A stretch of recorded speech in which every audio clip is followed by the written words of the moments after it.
morning, everyone. This is your Wednesday, July 20th wake-up call. The top two issues for grain trade once again this morning are weather map updates and also updates from the Russia-Turkey meetings going on.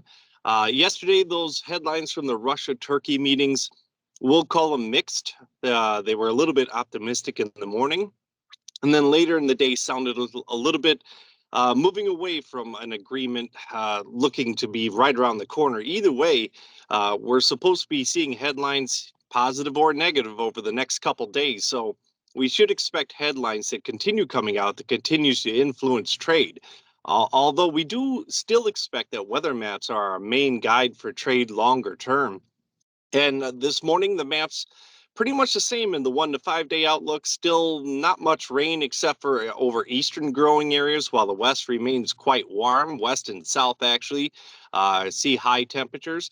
But there was a significant change on the 11 or 6 to 10 day maps here this morning, where rains were added across the central growing areas, stretching all the way from Ohio to Nebraska and down into Kansas as well. That rain was added to yesterday's noon maps and is still on the morning maps as well here this morning. So there's an increase in rain compared to where we were yesterday morning.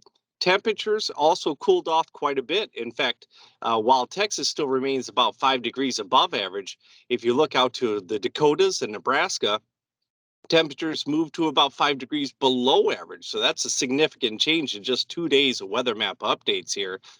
Those areas were 5, 6 degrees above average, and now they're 5 degrees below average for the 6 to 10 day outlook.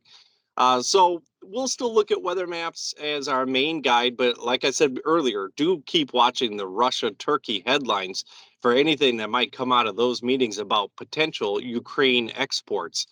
Flipping over to cattle quickly, there was a little bit concern that the heat in the south would cause a larger show list to come from Kansas and Texas.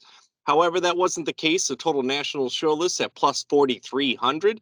We also saw a decent bounce in box beef. So all in all, a little bit neutral to positive news for cattle.